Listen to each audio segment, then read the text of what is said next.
నా చాలా I object this your honour.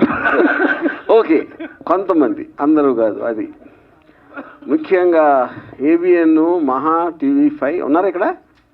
Thank you. Yeah, okay. Okay, before I start,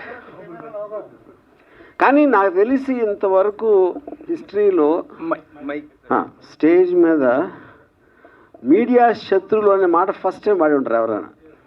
కరెక్టా? ఇలాంటి credits అన్ని మీకే దక్కుతుంటాయి. Yeah, okay. సో నాకు అంటే ఇప్పుడు రకరకాల వేరే వేరే ఛానల్స్లో వేరే వేరే బిట్స్ ప్రోగ్రామ్స్లో వేరే వేరే న్యూస్ ఉన్నాయి కాబట్టి వచ్చినాయి కాబట్టి నాకు ఒక్కసారి ఆ టైం లైను ఈవెంట్స్ అనేది ఒక ఆర్డర్లో చెప్తే దాని తర్వాత నేను చెప్పేదానికి మీరు అడిగిన దానికి ఒక సెంబ్లెన్స్ ఉంటుందని అవును. ఇప్పుడు ఫస్ట్ నేను ఎప్పుడో ఒక సంవత్సరం క్రితం ఒక ట్వీట్ పెట్టాను, 1, 2, 3 ఏదో సంథింగ్. ఇప్పుడు నేను రోజుకు 10 ట్వీట్లు పెడతాను, 10, 15, కొన్ని రోజులు ఇంకా ఎక్కువ. అంటే ఈ సంవత్సర కాలంలో కొన్ని వేలు పెట్టి ఉంటాను ఆ లెక్కన. ఆ వేలల్లో ఎప్పుడు ఏం పెట్టాను, ఏ సందర్భంలో పెట్టినా ఎవరికి గుర్తుండటానికి ఛాన్స్ లేదు. అందుకని ఐ హ్యావ్ నో నాలెడ్జ్. అది ఇప్పుడు రెండో పాయింట్, దాని మూలాన ఒకరి మనోభావాలు దెబ్బతిన్నాయి. దానిపైన కంప్లైంట్ పెట్టడం జరిగింది. ఇప్పుడు ఇక్కడ పాయింట్ ఏంటంటే, సంవత్సరం తర్వాత ఎందుకు లేచారు సడన్గా నిద్ర అంటే, ఓకే పాసిబుల్, నిజంగా చూసి ఉండకపోవచ్చు, తను హర్ట్ అయ్యాడు, ఓకే. దానికి సంబంధించి అది అయిపోయింది, దాని మూలాన ఏమీ జరగలేదు.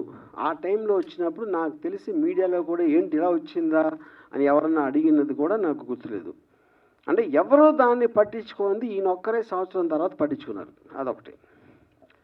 సో అప్పుడు నేను బిజీగా ఉండటం వలన నేను ఒక డిఫర్డ్ టైం అడిగాను, ఇన్స్పెక్టర్ గారు ఇచ్చారు. మళ్ళీ ఆ టైం వచ్చేసరికి ఇంకో విషయం ఏం జరిగిందంటే, 4-5 చోట్ల వేరే వేరే వాళ్ళు వేరే వేరే డిస్ట్రిక్ట్లో అదే కేసు పెట్టారు, సేమ్ థింగ్. సంవత్సరం తర్వాత 4-5 ఒకేసారి మేల్కొనడం ఏంటనేది ఆబ్వియస్గా ఒక సస్పిషియస్ నేచర్ అనిపించింది. ఇప్పుడు యాంటిసిపేటరీ బెయిల్ బై డెఫినేషన్ దానికి ఉన్న ప్రొవిజన్స్లో మీరు ఒక నార్మల్ ప్రొసీజర్ ప్రకారం జరగట్లేదు అని ఒక అనుమానం వచ్చినప్పుడు మీరు కోర్టుకి చెప్పి అప్పుడు కోర్టు డిసైడ్ చేస్తుంది, ఇది దానికి బెయిల్ ఇవ్వడానికి ఉందా లేదా, అసలు ప్రైమా ఫేసి బట్టి దేని బట్టి వాట్ ఎవర్ లా పాయింట్స్ బట్టి. అది నా వర్క్ కూడా అవ్వకపోవటం వలన నేను మళ్ళీ అడిగాను ఇంకొక డేటు కావాలంటే అర్జెంట్ అయితే నేను వర్చువల్ అపియరెన్స్లో వీడియో ద్వారా ఇస్తాను. అది చాలామంది చేస్తున్నారు, సుప్రీంకోర్టు మీద కూడా దాని ఉంది. Prime Minister Narendra Modi also he supported that for quick and efficient service and justice and you know. అప్పుడు నేను ఆ టైంలో 11 గంటలకి ఎప్పేర్ అవ్వాలి 25వ తారీఖు అంటే నేను 10 గంటలకి నేను ఒక రిప్లై ఇచ్చాను, ఇలా కుదురుతుందని. ఒక 20 నిమిషాల్లో పోలీసులు వచ్చారు, నేను పెట్టిన 20-30 మినిట్స్లో. అది కూడా మీడియాతో పాటు వచ్చారు. ఆ మీడియా ఎవరంటే ఏబిఎన్, మహా, మన గ్రేట్ TV5 వాళ్ళే అంటలేదు, ఇంకా వేరే వాళ్ళు కూడా వచ్చారు. ఆ టైంలో నేను లేను 10లో. అది కొంచెం సేపు ఉండి ఒక మేబీ 2-3 అవర్స్ వాళ్ళని వెళ్ళిపోయారు. ఇంతకు తప్ప ఇంకేమీ జరగలేదు. ఇది 25th ఎప్పుడైతే ఇది స్టార్ట్ అయిందో ఓపెనింగ్ సీక్వెన్స్ ఇది. మిగతా సినిమా అంతా మీడియా తీశారు. నన్ను సెంట్రల్ క్యారెక్టర్ పెట్టి వాళ్ళు స్క్రిప్ట్ రాసేసి ఏంటి దాంట్లో కొన్ని కీలక సన్నివేశాలు RGB గోడ దూకి పారిపోయాడు, మంచం కింద దాక్కున్నాడు, లేకపోతే కోయంబత్తూరులో ఉన్నాడు, కేరళలో ఉన్నాడు, ఎక్కడ ఉన్నాడు, అక్కడ ఉన్నాడు. 6 టీములు గాలిస్తున్నాయి, జల్లెడ పడుతున్నాయి, ఎనిమిది హెడ్డింగ్స్. ఇప్పుడు నా క్వశ్చన్ ఏంటంటే, చాలా కామన్ సెన్సికల్ పాయింట్ దీంట్లో. ఇద్దరు పార్టీలు ఉన్నారు ఇక్కడ, ఒకళ్ళు అరెస్ట్ చేయడానికి వచ్చారు, ఒకళ్ళు అరెస్ట్ చేయాల్సి ఉంది. ఇప్పుడు దీంట్లో ఫస్ట్ అరెస్ట్ చేయడానికి వస్తే ఎవరైనా ఏం చేస్తారు, డెన్లోకి వస్తారు. అది నా ప్లేస్ కాబట్టి. పోలీసులు వచ్చారా, రాలేదు, అది ఓకే, వాళ్ళ కారణాలు వాళ్ళకు ఉండొచ్చు. వీళ్ళు అడిగారా ఎందుకు వెళ్ళట్లేదు లోపలికి అని అడగల.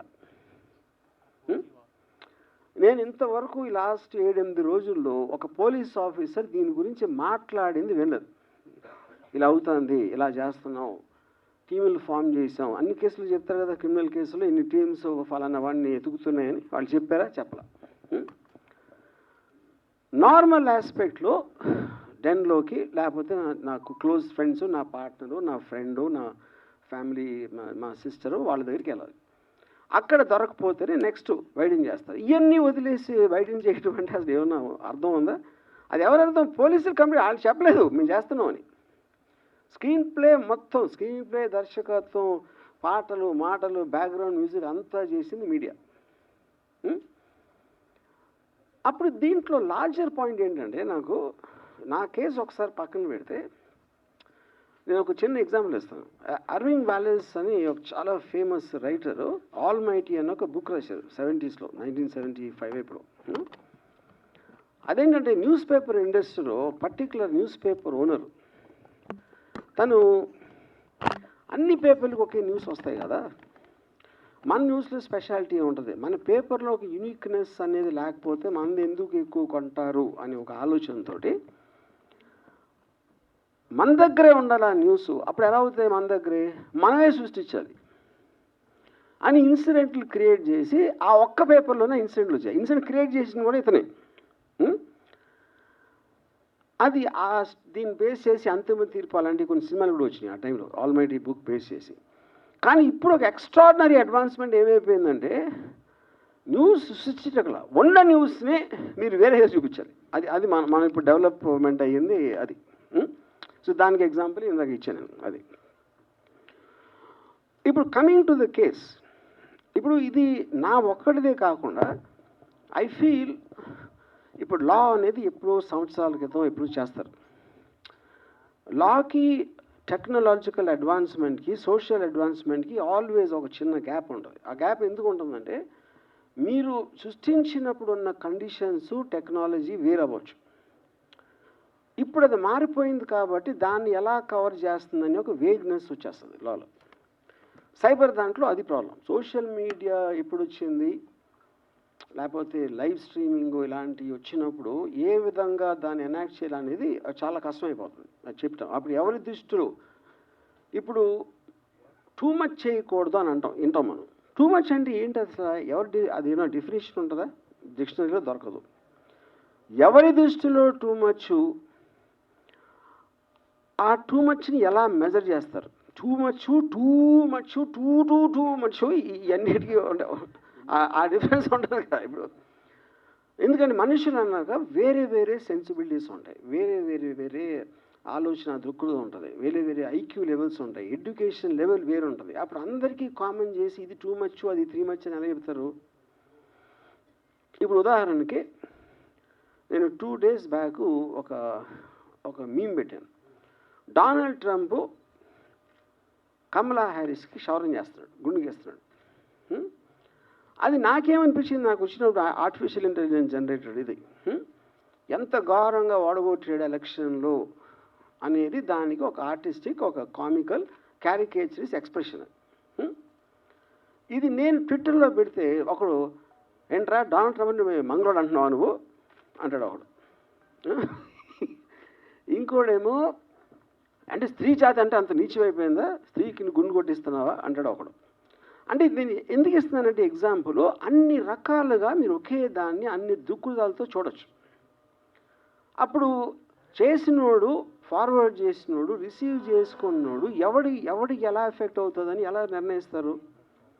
అప్పుడేంటి కార్టూన్ మీరు నవ్వించడానికి పెట్టారా ఏదో? అంటే ఇప్పుడు సోషల్ మీడియాకి మెయిన్ స్ట్రీమ్ మీడియాకి ఉన్న డిఫరెన్స్ ఏంటి? సోషల్ మీడియాలో ఎవడెవడో చేస్తూ ఉంటారు, అప్పటికప్పుడు ఆడికి మూడు వచ్చింది, ఆడు తాగేసి ఉండొచ్చు, లేకపోతే ఆడు ఆ టైంలో ఆడికి అర్థం అవ్వకుండా అవ్వచ్చు, ఇంకేం పని లేదు కాబట్టి ఏదో చేయడానికి పెట్టాడు. ఇలాంటి రకరకాలు ఉంటాయి. It is not possible to దాన్ని రెగ్యులేట్ చేయటం అనేది ఎందుకు పాసిబుల్ కాదంటే వేలల్లో ఉంటాయి అవి.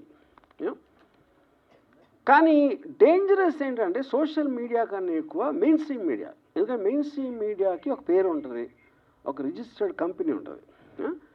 అప్పుడేంటి ఇలా మంచి అంతా ఒక చిన్న బిల్డప్ ఇచ్చి వాళ్ళకి ఒక ఆఫీసు స్టాఫ్ యూనిట్ అందరూ ఉంటారు కాబట్టి ఎంతో కొంత సీరియస్గా తీసుకోవాలి అనే ఒక సైకలాజికల్ ఫీలింగ్ ఉంటుంది సోషల్ మీడియాలో వచ్చిన పోస్ట్కి మెయిన్ స్ట్రీమ్లోకి వచ్చిన న్యూస్కి. కానీ ఇప్పుడు ఏమవుతుందంటే ఇప్పుడు మెయిన్ స్ట్రీమ్ మీడియాకి లెక్చర్ ఇచ్చే ఉద్దేశం నాది కాదు, but I'm just trying to point out that point. అప్పుడు నేను నాకు లాలో ఉన్న ప్రొవిజన్స్ తోటి నేను ఒక రిప్లై పెట్టాను ఇందాక నేను చెప్పినట్టు. నాకు దానికి రిప్లై రాలా ఫర్ వాట్ ఎవర్ రీజన్స్, ఆ రీజన్స్ నాకు తెలియదు రిప్లై రావడం.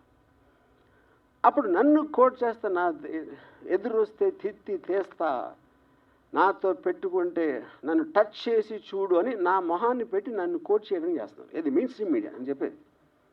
అంటే ఇప్పుడు దాని నుంచి ఏంటి నన్ను కోట్ చేస్తున్నారు.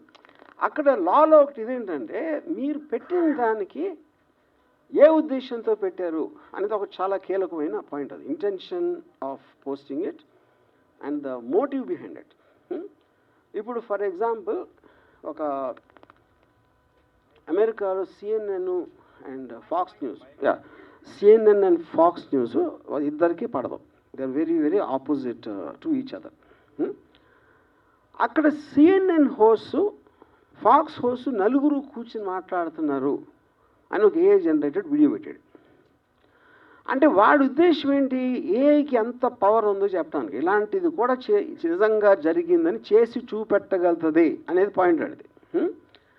కానీ మీరు అది చెప్పకుండా వీళ్ళందరూ కలిసిపోయింది తెలుసా, వాళ్ళందరూ ఒకటే, అందరూ కలిసి మనం మోసం చేస్తున్నారు అని చెప్తే అప్పుడు మీరు ఒక అబద్ధాన్ని నిజం చేయటానికి ప్రూవ్ చేయడానికి ట్రై చేస్తున్నారు. అది డిఫరెన్స్. అప్పుడు మెయిన్ స్ట్రీమ్ మీడియాలో నాది వచ్చి నన్ను టచ్ చేసి చూడు బక్కెలు ఎరగొస్తా నా మీద పెడితే అని నేను అన్నట్టు చూపిస్తే అదేంటి అప్పుడేంటి చాలామంది హెడ్లైన్ చూస్తారు, ఎవడు మిగతా వీడియో ఎవరు చూడరు. వాళ్ళు పెట్టేది కూడా అందుకే, అది కూడా వి అండర్స్టాండ్ దట్ యూనో. అప్పుడు mainstream media in a way అది తప్పని అంటే మళ్ళీ సెకండ్ టైం చెబుతున్నాను, it is actually more dangerous than social media. Social media ఎవడెవడో ఏదో వాగుతూ ఉంటాడు, ఎవరు పట్టించుకోరు. కానీ మీకు అలాంటి పేరు వచ్చినప్పుడు వస్తుంది. అది దానికి one of the biggest examples recent టైమ్స్లో నా కేసు. నేను హైదరాబాద్లో ఉన్నాను, మొర్రో డెన్లో ఉన్నాను అని 3 రోజులు చెప్తున్నాను.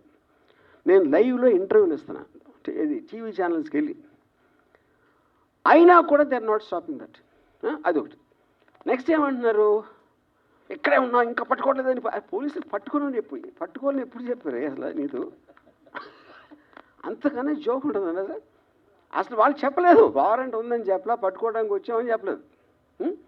ఇంకా పట్టుకోవట్లేదంటే గవర్నమెంట్ మారిన ఇప్పుడు కూడా పోలీస్ శాఖ వైసీపీగా పనిచేస్తుంది అనమాట. అంటే అదొకటి. లేకపోతే నా ఫ్రెండ్స్ ఎవరో ప్రకాష్ రాజు లేకపోతే నాగార్జున వీళ్ళు నన్ను దాచారని అంత ఇది ఉంటే అక్కడికి వెళ్ళాలి కదా, అంత ఇన్ఫర్మేషన్ మీడియా దగ్గర ఉంటే వీళ్ళే కదా ఇప్పుడు డిటెక్టివ్స్. పోలీస్ శాఖ డిటెక్టివ్స్ అనేది మీనింగ్లెస్ ఇవాళ రోజుల్లో. You know media is the detective. Media detection ఎక్కడ చేస్తుంది, వాళ్ళ మైండ్లో చేస్తుంది. దానికి ఎవిడెన్స్ కానీ దానికి ఒక సపోర్ట్ బేసిస్ అనేది ఉండదు. కానీ నా ఫీలింగ్ ఏంటంటే ఇంత చేసిన ఇప్పుడు సోషల్ మీడియాలో ఇప్పుడు ఒక లాలో ఒక ఆస్పెక్ట్ ఉంది, 4 E's అంటారు దాన్ని. ఇంజనీర్ ఒక ప్రాబ్లమ్ని ఇంజనీర్ చేసి ఎలా దీన్ని ఆపాలి లేకపోతే కంట్రోల్ చేయాలి లిమిటేషన్ పెట్టాలి అంటే ఇంజనీర్ చేయాలి. దాన్ని ఎనాక్ట్ చేయాలి, ఒక లాగా తీసుకురావాలి. ఓకే ఈ పరిస్థితి ఇది అని డెఫినేషన్లు అన్ని ఇచ్చి పారామీటర్స్ ఫిక్స్ చేయాలి. దాని తర్వాత ఎడ్యుకేట్, ప్రజలకు చెప్పాలి ఓకే ఇంతవరకు మీరు అది చేశారు కానీ ఈ రోజు నుంచి ఇలాంటివి ఇలా వస్తాయి. That is what called education. దాని తర్వాత ఎన్ఫోర్స్మెంట్. ఆ ఎడ్యుకేట్ చేసిన తర్వాత కూడా వాడు మేము అతిక్రమిస్తే దానికి ఒక కాంటెక్స్లో పనిష్మెంట్ ఏదేదో పెనలైజేషన్ జరుగుతుంది. యూనో ఇక్కడ మనం ఉన్న ఈ టైమ్స్ ఏమవుతుందంటే ఈ 4 E's కూడా లేవు. అది ఎవరు ఎంతసేపు సోషల్ మీడియా టూ మచ్ అయిపోతుందండి, మరీ కొంచెం మితిమీరిపోతుంది అని అంటున్నారు కానీ అది ఎలా ఆపాలనే ఆలోచన కూడా ఎవరు చేయట్లా కూర్చొని. అదే చేయనప్పుడు ఇంకా మిగతా 3 E's ఎక్కడి నుంచి వస్తాయి? 100% we agree that there is some very offensive post. There is no doubt about it. Offensive నా దృష్టిలో ఒకటి అవచ్చు, మీ దృష్టిలో ఒకటి, అది కూడా వి అగ్రీ. కానీ ఫ్రీ సొసైటీలో బై డెఫినేషన్ మీకు టాలరేషన్ ఉండాలి. So more or less this is what I want to say. I think నేను మరీ ఎక్కువ లెక్చర్ ఇస్తే ఐఎమ్ సారీ ఫర్ దట్. నా అభిప్రాయం అనేది నాకు చెప్పినప్పుడు మీ అభిప్రాయాన్ని కూడా నేను అదే దాంట్లో తీసుకునే స్పిరిట్ ఉండాలి. నా అభిప్రాయమే కరెక్ట్ అన్నప్పుడు ఫ్రీ సొసైటీ ఎలా అవుతుంది? So that is one point. అప్పుడేంటి, ఒక జోక్ అనేది ఇంకొకళ్ళని అఫెండ్ చేస్తేనే వస్తుంది జోక్, లేకపోతే జోక్ ఎట్లా అవుతుంది? మీరు పొద్దున్న లేగిస్తే కార్టూన్ చూశారు, అది ఈనాడా ఎక్కడైనా సరే, కార్టూన్ అనేది ఇంకొకరిని గేలి చేయకుండా, ఇంకొకరితో గురించి వ్యంగ్యంగా మాట్లాడకుండా, ఇంకొకరి గురించి స్ట్రాంగ్గా మాట్లాడకుండా ఉంటే కార్టూన్ అనేది ఎగ్జిస్టెన్స్ లేదు ఫస్ట్. ఇప్పుడు చాలా పాత రోజుల్లో 60s 70s జార్జ్ వెల్ అని ఒక చాలా famous writer, is a Pulitzer prize winner, Animal Farm అని ఒక బుక్ రాశాడు.